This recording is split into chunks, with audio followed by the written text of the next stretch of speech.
We'll seize your house by force if we have to. That's my HOA president neighbor screaming at me in my own driveway while I'm filming her complete meltdown on my phone. Diane's waving legal papers like some deranged process server, her face purple with rage because I committed the ultimate sin. I bought the one house in this neighborhood that never joined her precious HOA. The acrid smell of fresh asphalt from my driveway mixed with her choking floral perfume as she jabbed her manicured finger inches from my face. I don't care what your little deed says, Marcus. We will find a way. Little did she know I'd been recording everything for months. Every threat, every illegal scheme, every federal crime she was about to commit. By the time this story ends, guess who's wearing handcuffs? What would you do if your neighbor threatened to steal your house? Drop a comment and tell me where you're watching from. Your HOA nightmares might be even crazier than mine. Let me back up and tell you how this whole nightmare started. My name's Marcus. I'm 34. Former military logistics coordinator who spent 8 years saving every penny for my dream house. After a brutal divorce that left me starting over, I had one simple goal: find a place where I could breathe freely without some power-hungry neighbor telling me what color to paint my mailbox. I specifically researched properties outside of HOAs after renting in one of those communities where they tried to fine me for leaving my garbage can out 20 minutes past pickup time. Yeah, 20 minutes. The smell of bureaucratic BS was stronger than week-old fish, and I swore never again. That's how I found 1247 Maple Grove Lane, a beautiful 1960s ranch house sitting on 3/4 of an acre, twice the size of every other lot in the Willowbrook subdivision.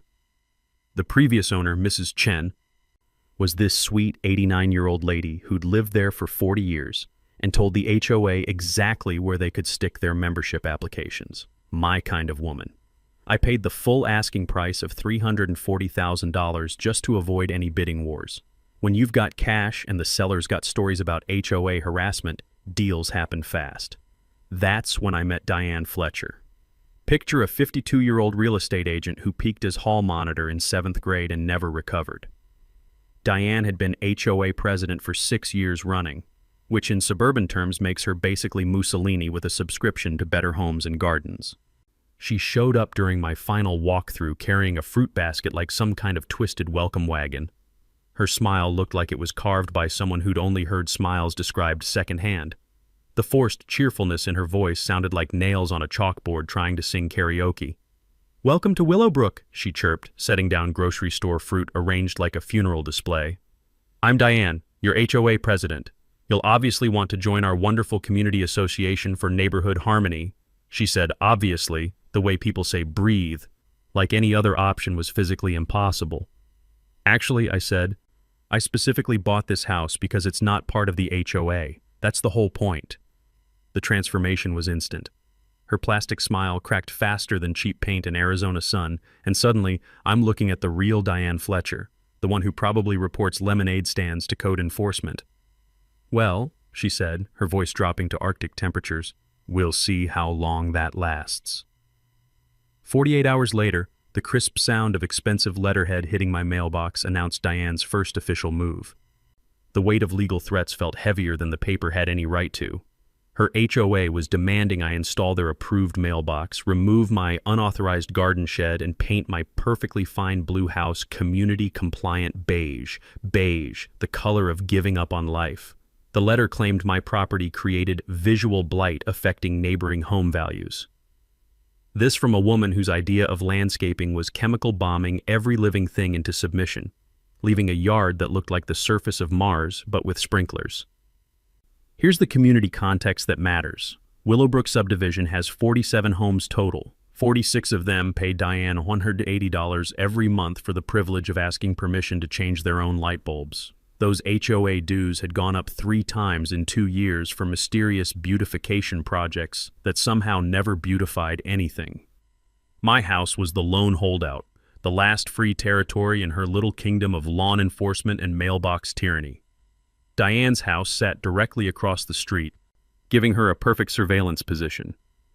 I'd catch her peeking through blinds at dawn like some kind of suburban Stasi agent. The other neighbors seemed nice enough when Diane wasn't around, but they all had that beaten-down look of people who've learned not to make eye contact with the principal. Mrs. Rodriguez next door would wave from her garden, then glance nervously toward Diane's house like she was committing a crime.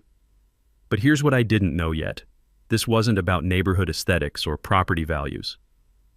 This was about money, big money, and Diane Fletcher was about to show me just how far she'd go to get it. Diane wasted zero time declaring war on my peaceful existence. Within a week of that letter, city code enforcement showed up at my door like I was running a meth lab instead of just owning a house. Apparently, someone had filed multiple complaints about various violations on my property. The inspector, a tired-looking guy named Rodriguez, who clearly had better things to do, walked around my yard with his clipboard looking increasingly confused. "Sir, I'm not seeing any violations here. Your property's actually in better shape than most of the neighborhood." "Let me guess," I said. "Anonymous complaint?" "Multiple anonymous complaints," he sighed, the resignation in his voice suggesting this wasn't his first Diane Fletcher rodeo. "All from the same email address, all filed within 20 minutes of each other." He didn't say it was Diane, but his meaningful glance toward her house across the street said everything. The next Saturday morning at exactly 10 a.m., I'm out mowing my lawn. Completely reasonable time, completely reasonable activity. The satisfying hum of my mower cutting through grass was almost therapeutic, until I noticed Diane marching across the street with her phone pressed to her ear like she was calling in an airstrike. 20 minutes later, 2 police officers knocked on my door. Noise complaint. At 10:15 a.m. on a Saturday, for mowing my lawn. At this point, I'm wondering if Diane thinks grass grows by magic, or if homeowners are supposed to use tiny scissors like some kind of suburban Edward Scissorhands. "Ma'am," the younger officer was explaining to Diane when I walked outside, 10 a.m. on weekends is perfectly legal for lawn maintenance. Actually, most noise ordinances don't even kick in until 11 p.m. Diane's face was turning that special shade of red you see on overripe tomatoes and people who've realized they've made complete fools of themselves in public. "It's about community courtesy. Decent people don't make noise before noon on weekends." While this circus was happening, Diane had called an emergency HOA meeting for that very evening. The flyers went out faster than gossip at a church potluck, declaring a neighborhood crisis that required immediate community action. I half expected her to declare martial law and demand tribute from neighboring subdivisions. But here's where I started getting smart instead of just getting mad. See, 8 years in military logistics teaches you something valuable. Documentation beats confrontation every single time. I started researching property law like my freedom depended on it, which apparently it did. That's when I discovered something that made me smile wider than a kid on Christmas morning. I remembered my real estate agent mentioning something about grandfathered rights during closing, so I dug into the county records. My property was built in 1962 and the HOA wasn't formed until 1987. This meant my house had special protection under property law. It existed before the HOA, so they had zero legal authority over it. Basically, Diane had as much power over my property as a mall security guard has over NASA. While Diane was busy organizing her little emergency meeting, I was installing a security camera system. Nothing fancy, just 4 cameras covering all angles of my property. The crisp click of the mounting brackets felt like building my own fortress of truth, and every screw I tightened was another nail in Diane's harassment coffin. The mini twist came Tuesday morning when I found a certified letter in my mailbox. Diane's HOA was claiming my driveway was non-conforming to community standards and demanding I replace it with approved materials within 30 days or face legal action. My driveway, the same driveway that had been there since the Johnson administration and had probably seen more American history than most monuments. But instead of getting angry, I got creative. I researched what materials would actually improve my property value and went completely nuclear.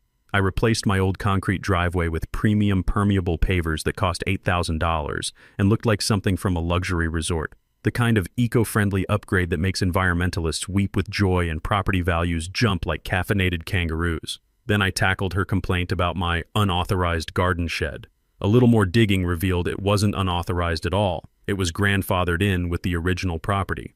But rather than just point that out, I had it professionally painted and converted into a beautiful workshop that looked better than most people's actual houses. The sound of my neighbors' jaws hitting the pavement was almost audible when they saw the improvements. Mrs. Rodriguez peeked over our shared fence and whispered, "It looks amazing, but won't Diane be furious?" "Probably," I said, spreading fresh mulch around my new native plant landscaping. The therapeutic crunch under my boots felt like victory with every step. But what's she going to complain about? That my property looks too good? That evening, I filed my own formal complaints with the city about Diane's harassment pattern, false noise complaints, frivolous code enforcement calls, and abuse of authority. 3 separate departments, 3 paper trails, 3 officials who were getting tired of Diane's nonsense. The community reaction was telling. Several neighbors started finding excuses to walk past my house, clearly impressed by the improvements.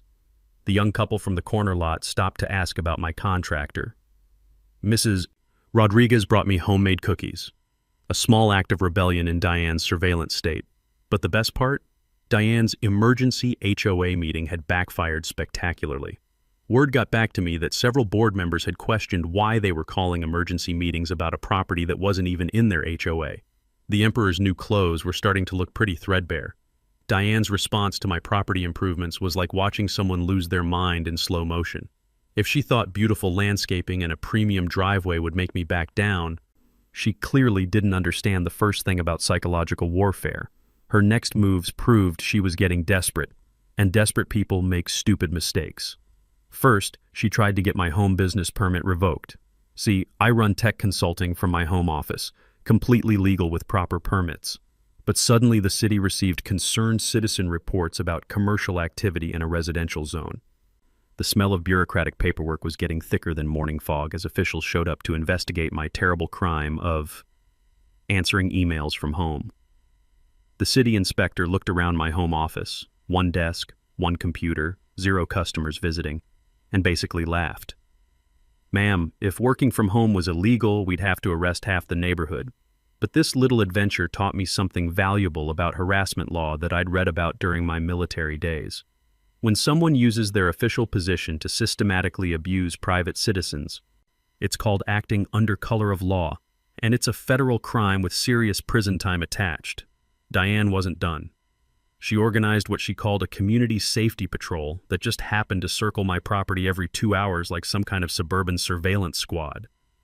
Picture this. Diane and 2 other HOA members walking past my house at scheduled intervals, clipboards in hand, taking notes about my activities. I started timing them. 8 a.m., 10 a.m., noon, 2 p.m., more regular than a Swiss watch and about twice as annoying. Then came the pet complaints. 3 separate reports filed with animal control about my unleashed, aggressive pets disturbing the peace. Problem was, I don't have any pets. Not a dog, not a cat, not even a goldfish. When animal control showed up, the officer just stared at my pet-free property and asked, "Are we talking about invisible animals here? Because I left my ghost-busting equipment in my other truck." But Diane's masterpiece was the petition. She went door to door collecting signatures demanding action against my non-conforming lifestyle and negative impact on community values. What exactly was my non-conforming lifestyle? Having nice landscaping while being unmarried, working from home, breathing without her written permission? That's when I started finding my real allies in this neighborhood. Tom Bradley, a former HOA board member who'd quit in disgust 2 years earlier, knocked on my door one evening with a bottle of beer and some very interesting stories. "Marcus," he said, settling into my porch chair, "you need to know what you're really dealing with here." The bitter taste of his IPA matched the bitter truth he was about to share. Tom revealed that Diane had a history of targeting anyone who didn't fit her perfect suburban vision. Elderly residents, minorities, single parents, military families. She forced the Rodriguez family to remove their beautiful rose garden, Tom explained, claimed the thorns were safety hazards. Mrs. Bianese Chen got cited monthly for unkempt yard, even though her garden was featured in the local newspaper. 3 families have sold their homes specifically to escape Diane's harassment. Mrs. Rodriguez finally opened up too, admitting she'd been living in fear for years. She threatened foreclosure proceedings over safety violations, she whispered, glancing nervously toward Diane's house. Said my kids' bicycles on the lawn were attractive nuisances that could get someone hurt. Then came the water leak incident that changed everything. I'm in the middle of an important client video call when city emergency crews arrived, sirens blaring, claiming there was a major water leak from my property threatening neighboring foundations. The crew spent 2 hours searching while I explained to my client why municipal workers were creating their own personal earthquake outside my window. No leak found. But here's the interesting part. Someone had been messing with my water meter. Fresh scratches on the metal cover, disturbed soil around the access point.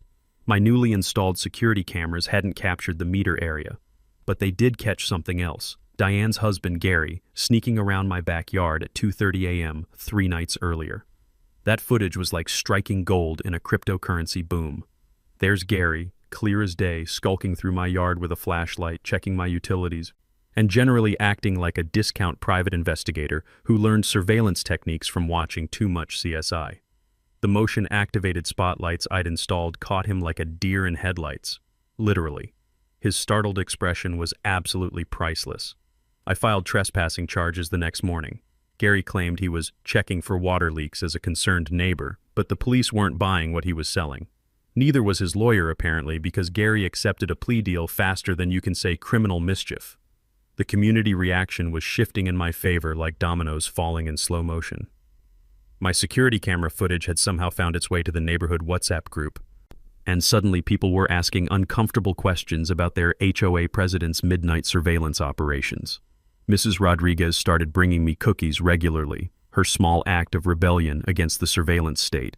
Anonymous notes of support appeared in my mailbox, and 3 neighbors privately asked for my lawyer's contact information. But the best development was watching Diane's emergency meeting strategy backfire completely. Her latest meeting to discuss the ongoing security threat drew exactly 4 people: herself, Gary, and 2 board members who spent most of the time questioning why they were hosting a crisis meeting about invisible pets and non-existent water leaks. With Gary's trespassing conviction on the books, I thought maybe Diane would dial back the crazy. I was wrong, dead wrong. Instead of backing down, she went completely nuclear. And that's when I realized this wasn't just about neighborhood control anymore. This was about something much bigger and much more dangerous. Her first nuclear option was claiming my property was abandoned and filing paperwork for adverse possession. Yes, you heard that right. She tried to legally steal my house by claiming I wasn't living there. The audacity was breathtaking, like claiming the sun doesn't exist while standing in broad daylight. I was literally mowing my lawn when the sheriff delivered the papers. Then she went after my insurance. Multiple anonymous complaints flooded my homeowner's insurance company about hazardous conditions on my property. Claims included aggressive dogs that didn't exist, structural damage that wasn't there, and attractive nuisances that apparently posed grave threats to the community. The insurance investigator who showed up looked more confused than a tourist in Times Square. "Sir," he said, walking around my perfectly maintained property, "in 20 years of doing this job, I've never seen such a coordinated complaint campaign against a single property. This is unusual." That's when I started connecting dots that painted a much darker picture. Late nights researching public records revealed that Diane's Real Estate LLC had been buying distressed properties throughout the area. The pattern was disturbing. Homeowner faces harassment campaign. Homeowner gets desperate. Homeowner sells cheap. Diane's company swoops in for 40 to 60% profit margins. But the real bombshell came from an unexpected source. Janet Walsh, a former neighbor who'd moved to Arizona, contacted me after hearing about my situation through military family networks. The weight of her revelation hit me like a freight train loaded with truth. "Marcus," she said over video call, "Diane used the exact same playbook on us in 2020. My husband was deployed, and she targeted us specifically because military families are vulnerable." Janet's documentation was incredible. Months of harassment, false complaints, and threats, all building toward forced sale. The familiar taste of military coffee turned bitter as I realized how calculated this all was. Janet revealed that Diane had a special hatred for military families, elderly residents, and single parents, anyone she perceived as vulnerable or different. Her harassment campaigns weren't random acts of suburban tyranny. They were systematic targeting of people she thought couldn't fight back. Then came the attempted break-in that changed everything. My security system exploded at 2:47 a.m. with motion alerts from every camera. Someone in dark clothing and a ski mask was trying to break into my garden shed using bolt cutters on the lock. The metallic snap of cutting tools echoed through the night air like gunshots. Police arrived within 8 minutes, but the intruder had vanished into the darkness. Nothing was stolen. The shed lock was cut, but everything inside was untouched. They weren't looking to steal anything. They were looking for something specific, or trying to plant something. That something showed up the next morning. As I was leaving for my morning run, I spotted what looked like drug paraphernalia planted near my back door. Small baggie, some suspicious-looking items, positioned perfectly where Diane would discover them during her regular morning power walks around the neighborhood. The items were obviously planted, too clean, too perfectly positioned, and completely out of place on my meticulously maintained property. I didn't touch anything. Instead, I called the police immediately and provided security footage showing the exact time the items appeared, sometime between the break-in attempt and dawn. The investigating officer's expression shifted from routine to very serious when he realized what we were dealing with. "This is evidence planting," he said grimly, carefully photographing everything before collection. "Someone's trying to frame you. That's not just harassment anymore, that's felony territory." The community awakening was like watching people emerge from a decade-long fog. Janet's testimony spread through the neighborhood WhatsApp group faster than gossip at a high school reunion. Tom Bradley confirmed similar patterns with 2 other families who'd been forced out. Mrs. Bracers Rodriguez finally admitted Diane had threatened foreclosure proceedings over completely fabricated safety violations. But here's what really opened my eyes to Diane's financial motivation. She needed my property for a reason. Deep diving into county records revealed her real estate LLC owed $340,000 in back taxes. Her beautification projects were actually methods to inflate property values for refinancing schemes. The HOA reserve fund had been mysteriously depleted, and several neighbors were starting to ask uncomfortable questions about where their monthly dues were actually going. The pieces were falling into place like a jigsaw puzzle made of criminal evidence. Diane wasn't just a power-hungry HOA president. She was running a systematic property acquisition scheme, using harassment to force sales, then flipping houses for massive profits. My property wasn't just an annoyance to her. It was a missing piece in a much larger financial puzzle. The smell of desperation was getting stronger than week-old fish, and Diane's increasingly reckless behavior suggested she was running out of time and options. When criminals get cornered, they make mistakes. I was about to document every single one of them. The war had escalated beyond neighborhood disputes. This was organized crime wearing a suburban disguise, and I was sitting on enough evidence to bring down the whole operation. But everything changed the night I was organizing Janet's evidence boxes and found a document that made my blood run cold. Buried in her harassment paperwork was a reference to something called the Master Development Agreement, a document I'd never heard of but apparently held the key to understanding Diane's entire operation. I spent the next 3 days at the county recorder's office, digging through dusty filing cabinets that smelled like old paper and broken dreams. What I found in those original 1987 HOA formation documents was a hidden clause that explained everything. Future expansion rights, giving the HOA first right of refusal on any non-member property sales. The legal language was deliberately confusing, but the intent was crystal clear. This clause didn't apply to current owners like me, but it would kick in the moment I tried to sell. Diane wasn't just trying to force me out for kicks. She was positioning herself to legally steal my property the second I cracked under pressure. But that discovery was nothing compared to the financial bombshell waiting in public tax records. Diane's Real Estate LLC didn't just owe back taxes. It owed $340,000 and was facing imminent foreclosure. Her beautification projects weren't about community improvement.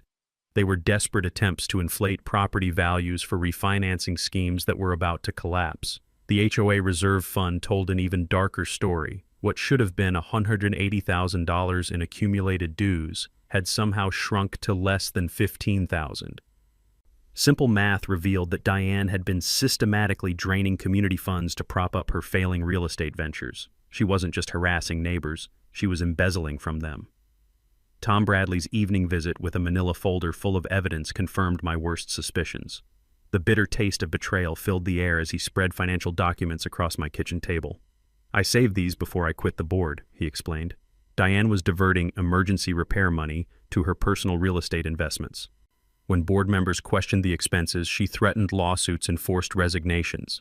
The smoking gun was a series of emails between Diane and Pinnacle Development Corporation discussing neighborhood revitalization.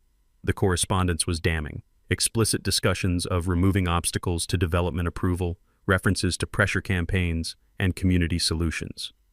The timeline showed her harassment of me began exactly 3 days after signing a development deal worth $2.8 million. Here's where the pieces snapped together like a master criminal's confession. Diane had partnered with developers to rezone our entire neighborhood for mixed-use commercial development. Strip malls, office buildings, the full suburban nightmare package. But the deal required unanimous participation from all properties, including mine. My house wasn't just an annoyance, it was the keystone that could collapse her entire financial house of cards. Without my property, the development deal would fail, Pinnacle would demand their advance money back, and Diane's over-leveraged empire would crumble faster than a house of cards in a hurricane. The scope of the conspiracy was staggering. Every harassment incident, every false complaint, every midnight surveillance mission, it was all carefully orchestrated to force me into selling.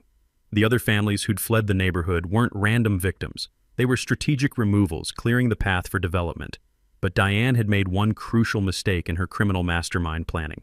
She'd assumed I was just another target who would break under pressure. She'd never considered that someone might fight back with documentation, legal knowledge, and the patience to let her destroy herself. The power dynamic had completely shifted. I wasn't just defending my property anymore. I was sitting on evidence of multiple felony offenses including embezzlement, mail fraud, conspiracy, and racketeering. Diane's desperation suddenly made perfect sense. She was facing financial ruin and possible federal prison time if her scheme collapsed. The hunter had become the hunted, and she didn't even know it yet.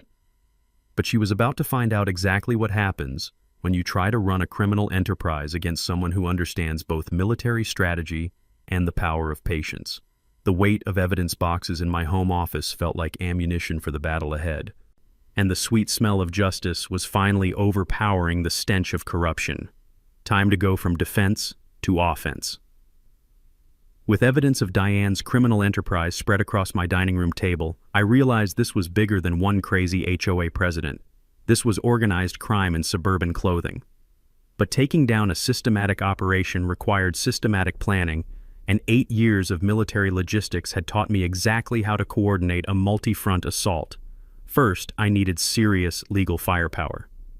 Janet Walsh connected me with her attorney, David Chen, no relation to my house's previous owner, but equally unimpressed with HOA tyranny.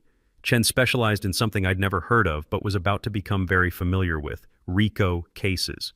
Turns out, when harassment involves mail fraud, wire fraud, and systematic property theft, it qualifies for federal racketeering charges, the kind that come with mandatory minimum sentences and asset forfeiture.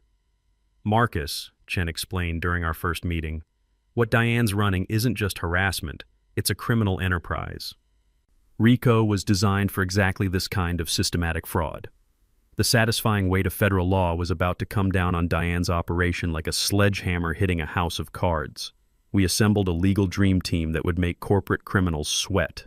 Real estate attorney Sarah Martinez joined to handle the development contract violations. The pro bono legal clinic at the law school provided support for other affected neighbors. Chen brought in a forensic accountant who specialized in embezzlement cases and had a track record of turning financial criminals into federal inmates. The evidence compilation phase felt like building the world's most satisfying jigsaw puzzle. Every harassment incident got time-stamped, categorized, and cross-referenced. Security footage was edited into a comprehensive timeline that told the story better than any Hollywood thriller. Financial records revealed not just $180,000 in missing HOA funds, but a pattern of systematic theft dating back 4 years. Mrs. Rodriguez and Tom Bradley provided sworn affidavits that read like war crimes testimony. Other neighbors who'd been too scared to speak up suddenly found their courage when they realized they weren't alone.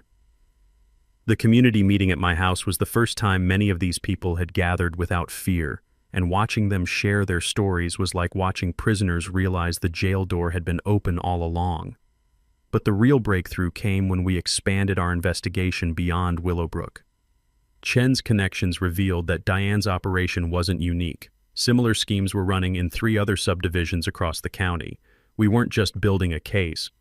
We were uncovering a regional criminal network that had been flying under the radar for years. The financial investigation hit pay dirt when our forensic accountant traced HOA money directly to Diane's personal accounts, luxury car purchases during emergency fund periods, vacation home down payments coinciding with special assessments, a paper trail so obvious it was like she'd been begging to get caught.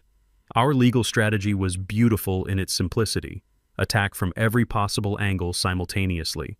Criminal charges through the district attorney's office, federal RICO case through the FBI, civil lawsuit for damages and restitution, professional license complaints with the State Real Estate Commission, IRS whistleblower complaint for tax evasion on embezzled funds. It was legal warfare, and we had enough ammunition to level a small city. Community organizing turned my harassment nightmare into a neighborhood awakening. Door-to-door conversations revealed widespread dissatisfaction that had been festering for years. The anonymous tip line we established brought forward evidence I never could have found alone. People started sharing stories that painted a picture of systematic intimidation going back nearly a decade. The technical preparation phase was where my military background really shone. Professional video documentation of every piece of evidence, expert witness recruitment from forensic accounting, real estate appraisal, and legal specialization fields. Media strategy development for maximum public exposure. Cloud backup systems in 3 different locations because criminals sometimes get desperate enough to destroy evidence. But here's the beautiful part. Diane had no idea what was coming. She was still operating under the assumption that I was an isolated target who would eventually break. She didn't know about Janet Walsh's evidence, the federal investigation, or the fact that half her neighbors were now documenting her every move. The timing strategy was crucial. City Council had scheduled a public hearing on the development proposal, which meant maximum public visibility. Media contacts through veteran support networks were interested in the military family harassment angle. Everything would coordinate for one massive revelation that would expose the entire criminal enterprise simultaneously. Chen explained the legal concept that would become Diane's downfall.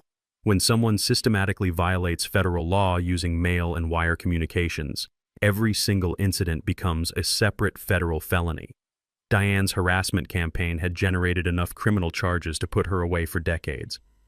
As I looked at the evidence boxes stacked in my home office, breathing in the smell of organized justice mixed with fresh coffee from our late-night strategy sessions, I realized something important.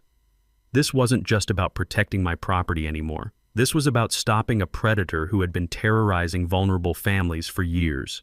The hunt was about to begin, and this time, I was the one with all the weapons. Diane's desperation was becoming as obvious as a neon sign in a blackout. With her development deal hanging by a thread and federal investigators closing in, though she didn't know about that part yet, her tactics escalated from annoying to downright criminal. If I thought Gary sneaking around my backyard was bad, I was about to discover what real desperation looked like. Her first Hail Mary was attempting to fast-track city condemnation proceedings against my property. Suddenly, my perfectly maintained house was supposedly a public health hazard, requiring immediate municipal intervention. The paperwork moved through City Hall faster than gossip through a church potluck, which told me Diane had been making some very expensive phone calls to the right people, but that was just the warm-up act. Next came the EPA complaints, multiple reports claiming my property contained environmental hazards that threatened groundwater and soil safety. Federal environmental investigators showed up in full hazmat gear, expecting to find toxic waste dumps and chemical spills. What they found was the most environmentally responsible landscaping in the neighborhood, and a homeowner who was getting very tired of explaining why his property kept generating false emergency calls. The internet sabotage was petty, even by Diane's standards. My business internet service mysteriously got disconnected after reports of unauthorized commercial use violating residential service agreements. 3 days of fighting with customer service revealed that someone had filed detailed complaints claiming I was running a server farm from my basement.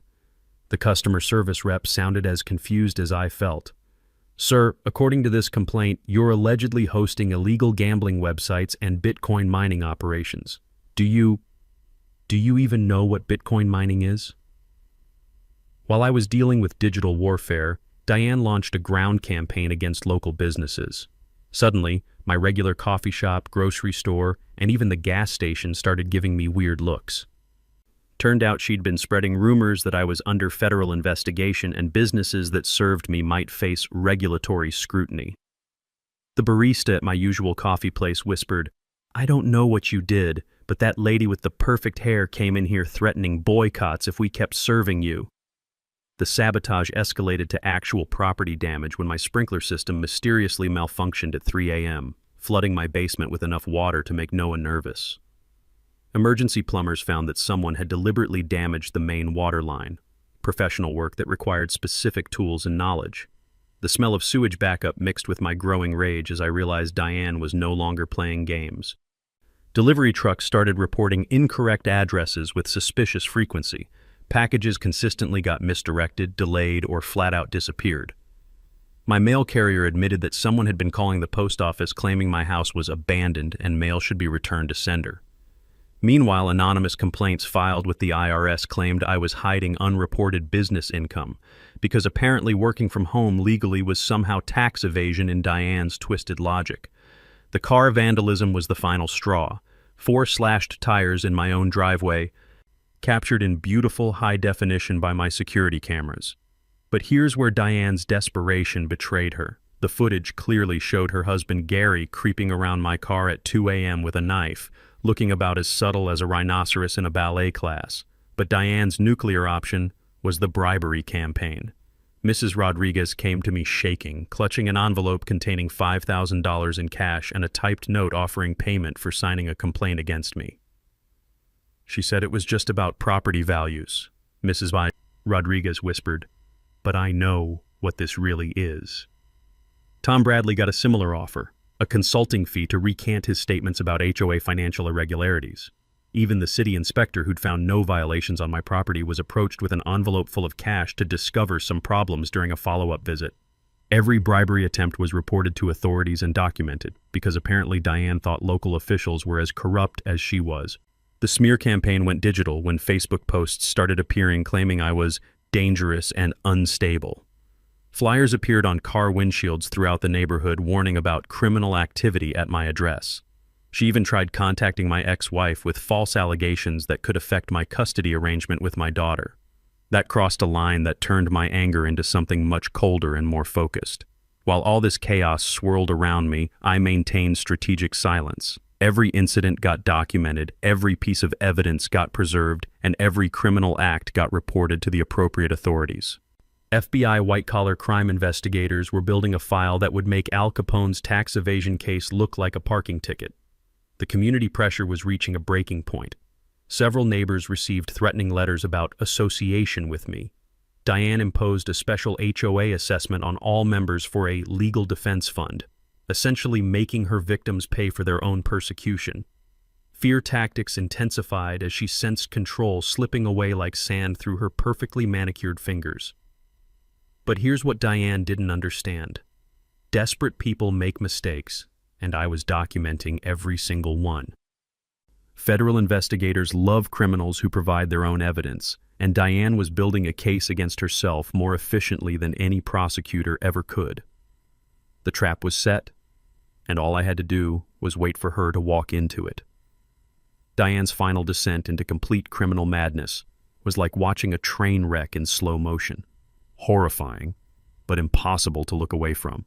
With her bribery attempts failing and her financial empire crumbling, she pulled out tactics so desperate and illegal that even her own supporters started backing away like she had a contagious disease. Her nuclear option was filing an emergency restraining order claiming I had stalked and threatened her. The paperwork read like bad fiction, describing late-night phone calls I never made, threatening confrontations that never happened, and aggressive behavior that existed only in her increasingly detached from reality imagination.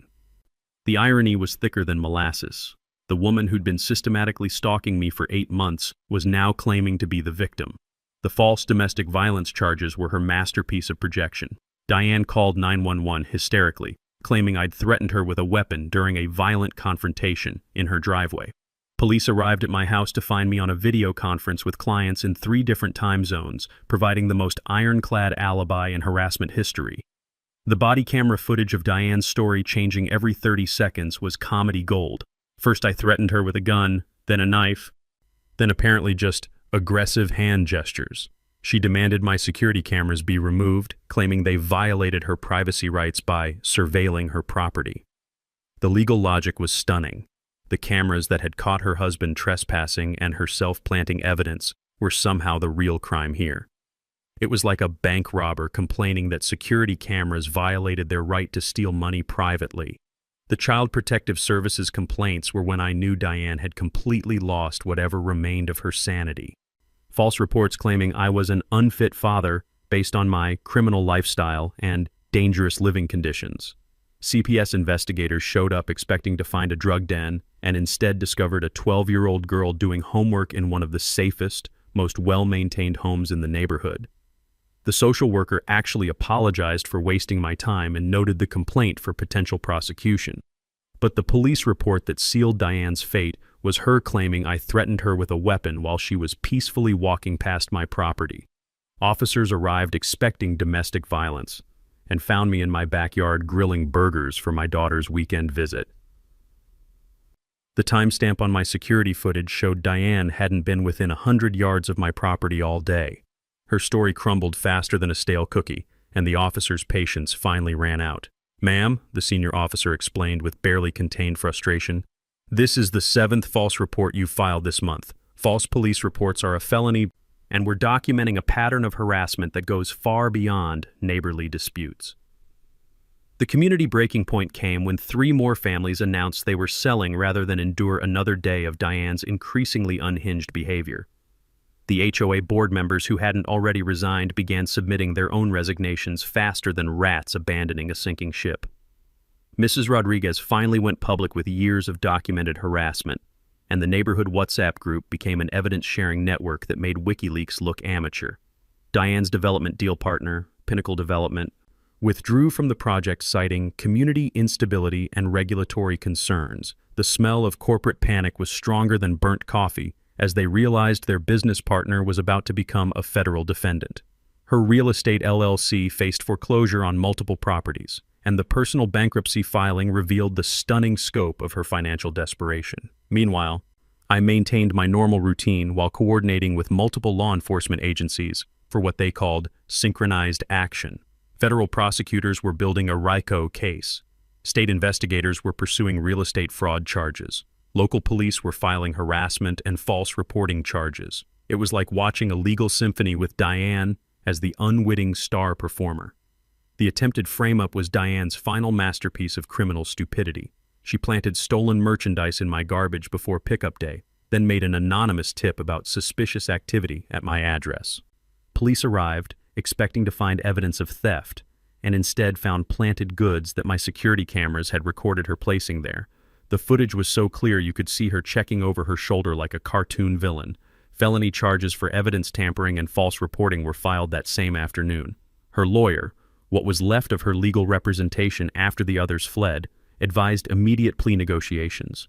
But Diane was too far gone to listen to reason, screaming about conspiracies and frame jobs while providing more evidence for additional charges. Her support network collapsed like a house of cards in a hurricane. The HOA attorney withdrew from representing the organization. Her real estate broker suspended her pending ethics investigations that were expanding faster than her legal troubles. Her husband Gary filed for separation, citing criminal exposure and concerns for family safety. Even her financial advisor revealed she'd liquidated retirement accounts to pay for legal fees and private investigators. The surveillance revelation was the cherry on top of her criminal sundae. The private investigator she'd hired admitted to illegal surveillance activities, including photographing my daughter at school. Stalking charges involving a minor carried mandatory minimum sentences that made her other crimes look like jaywalking tickets. The final evidence was captured when Diane, in her complete desperation, attempted to break into my home while I was at my daughter's school play. Security footage showed her trying multiple windows and doors, clearly attempting to plant additional evidence that would somehow salvage her collapsing scheme.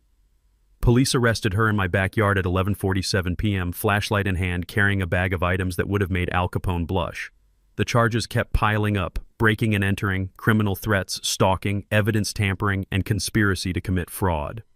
The monthly city council meeting on November 15th started like any other boring municipal gathering. Folding chairs squeaked under the weight of residents who'd rather be anywhere else. Fluorescent lights hummed their monotonous tune, and the air conditioning wheezed like an old man climbing stairs.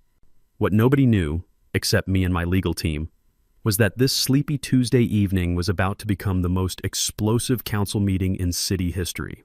I'd requested a spot on the agenda for community safety concerns, which sounded innocent enough that nobody paid attention.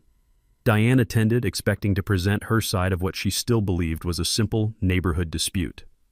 She sat in the front row wearing her best suburban armor, perfectly pressed blazer, regulation HOA smile, and the confidence of someone who'd never faced real consequences for anything. Local media was present thanks to my veteran advocacy group connections. Channel 7's crime reporter had gotten a tip about significant developments in ongoing HOA corruption investigation. The nervous energy crackling through the packed room felt like the moments before a thunderstorm breaks. When Council President Martinez called my name, I walked to the podium carrying 3 banker's boxes that weighed more than most people's annual tax returns. The room's attention shifted from polite boredom to intense curiosity as I arranged my evidence like a prosecutor preparing for the trial of the century. "Good evening," I began, my voice steady as bedrock. "I'd like to address systematic criminal harassment, embezzlement, and federal racketeering occurring right here in our community." The collective gasp was audible. Diane's perfect smile cracked like old paint as the large screen behind me displayed a timeline that looked like something from a FBI presentation. 8 months of documented incidents, each one time-stamped and categorized, painting a picture of organized crime hiding behind suburban respectability. "This is security footage from October 23rd, I announced, as the screen showed crystal-clear video of Diane planting drug paraphernalia near my back door. The room erupted in shocked murmurs as she jumped to her feet like someone had electrocuted her chair. "This is all lies and manipulation," she screamed, her voice cracking like a teenager caught sneaking out. "He fabricated this evidence. He's bribing officials. Arrest him right now." Council President Martinez banged his gavel like he was driving railroad spikes. "Ma'am, please sit down and let the presentation continue." But the bombshells were just beginning. Financial records flashed across the screen showing $180,000 in missing HOA funds traced directly to Diane's personal accounts. Email correspondence with Pinnacle Development revealed the conspiracy to force property sales for commercial development. Audio recordings of bribery attempts played through the chamber's sound system with the clarity of a confession booth.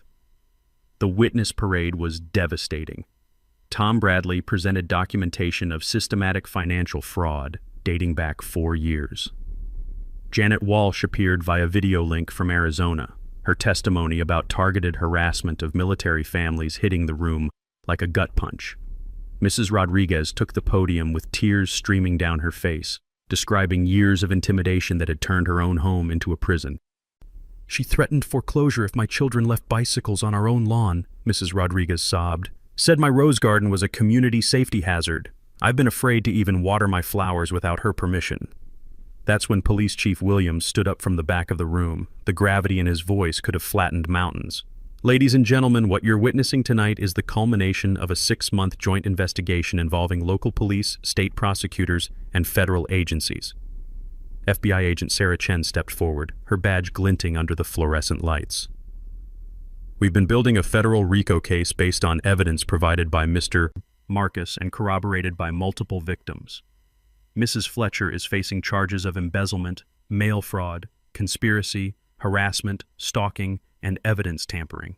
The room went silent except for the sound of Diane's world collapsing. Her face had gone white as fresh snow, and she was gripping her purse like it was the last life preserver on a sinking ship. But I saved the best for last. "Before I conclude," I said, my voice carrying the weight of 8 months of documented hell, "I'd like you to hear this recorded phone conversation from last Tuesday." Diane's voice filled the silent chamber. "That little girl won't be safe anywhere if her father doesn't cooperate. Military brats learn discipline one way or another." The collective gasp this time sounded like air being sucked out of the room. Several council members looked physically sick. Someone in the gallery shouted, "Monster!" and the crowd erupted in angry murmurs that sounded like a lynch mob warming up. Diane completely lost it. "He forced me to say that. This is entrapment. You're all conspiring against me. I built this community. I protected property values. I made this neighborhood what it is." "Yes," I said, my voice cutting through her hysteria like a knife through butter. "You made it a place where families live in fear, where elderly residents get harassed into selling, and where military families get targeted because you think they're vulnerable. You made it a criminal enterprise." Police officers moved toward Diane as Council President Martinez announced, "Mrs. Fletcher, you have outstanding warrants for harassment, stalking, embezzlement, evidence tampering, and criminal threats against a minor." The handcuffs clicking around Diane's wrists provided the most satisfying sound I'd heard in 8 months. As they led her away, still screaming about conspiracies and frame jobs, the packed gallery erupted in sustained applause that sounded like justice finally getting its day in court. 6 months later, justice had been served with all the trimmings. Diane Fletcher was sentenced to 3 years federal prison for RICO violations, plus an additional 2 years state prison for embezzlement and harassment, sentences that would run consecutively, not concurrently. The judge's words still echo in my mind like a victory anthem. "Mrs. Fletcher, you used your position of trust to terrorize your own community for personal profit. This court finds your actions particularly egregious given your targeting of military families and vulnerable residents." The financial justice was equally satisfying. Diane was ordered to pay $340,000 in restitution for HOA fund theft, plus damages that left her financially destroyed. My insurance settlement came to $85,000 for property damage and harassment. The HOA members recovered every stolen penny through asset seizure and insurance claims. Pinnacle Development paid a $50,000 settlement for conspiracy participation rather than face federal charges themselves. But the real victory was watching our neighborhood transform from a surveillance state into an actual community. The authoritarian HOA was dissolved and replaced with the Willowbrook Community Alliance, a voluntary association focused on cooperation instead of control. We established term limits, financial transparency, and revolutionary concept of actual democracy. The smell of fear that had hung over our streets for years was replaced by the sweet scent of freedom and freshly baked cookies from block party planning meetings. Property values didn't just stabilize after Diane's removal. They soared 22% as word spread about our transformation. 3 families who'd been desperately planning escapes decided to stay and invest in major improvements. Mrs. Rodriguez expanded her rose garden into a neighborhood showcase that attracts garden club tours. The young couple on the corner started a family instead of fleeing to another state, and their baby's laughter now fills the air where Diane's threats once echoed. My personal growth caught me completely off guard. Speaking at city councils and testifying before state legislature about HOA reform turned me into an accidental advocate for homeowner rights. The Homeowner Defense Scholarship Fund I established has provided legal support for over 300 families fighting similar harassment nationwide. Watching other Dianes face federal charges never gets old. It's like Christmas morning every time another HOA dictator gets handcuffed. The relationship front improved dramatically too. Turns out, standing up to systematic corruption while maintaining grace under pressure is incredibly attractive to the right kind of people. I met Sarah, an environmental lawyer, at our community garden volunteer day. She was initially drawn to my native plant landscaping, the same landscaping that triggered Diane's original harassment, and our shared values of justice and environmental stewardship blossomed into something beautiful. My daughter Zoe thrives in our transformed neighborhood, surrounded by honorary aunts and uncles who genuinely care about each other's well-being, but she proudly tells her school friends about her dad's victory over the crazy lady who tried to steal our house, and her confidence in standing up to bullies makes me prouder than any military commendation ever could. Our case sparked nationwide HOA reform. The Homeowner Protection Act passed in our state makes HOA embezzlement a felony with mandatory minimums. Real estate license requirements were strengthened to prevent conflicts of interest. Federal investigations in 12 other states uncovered similar schemes, leading to 47 arrests and millions in recovered funds for victimized homeowners. Our annual Freedom Festival has become the city's largest community event, drawing over 500 attendees who want to experience what functional neighborhood cooperation looks like. The sound of children playing safely mingles with live music and the sizzle of community barbecues. Local officials bring visiting delegations to see our community association model in action. But the most profound change was personal. Standing in my garden on quiet evenings, breathing in the fragrance of wildflowers and listening to genuine laughter instead of whispered fears, I understand something fundamental about the power of refusing to be broken by petty tyrants who mistake authority for character. Mrs. Rodriguez recently called about her cousin in Phoenix, another veteran widow facing HOA harassment and property seizure threats. When she asked if I'd help with consultation and evidence gathering, my answer was immediate. Pack your bags, Sarah. We've got another Karen to take down. Because here's the truth. Bullies survive by keeping victims isolated and afraid. They crumble when communities unite and fight back with documentation, legal knowledge, and unwavering determination.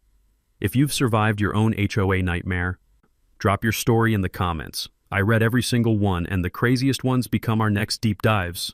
Smash that subscribe button for HOA Tales and ring the notification bell because we're building an army against suburban tyranny, one documented case at a time.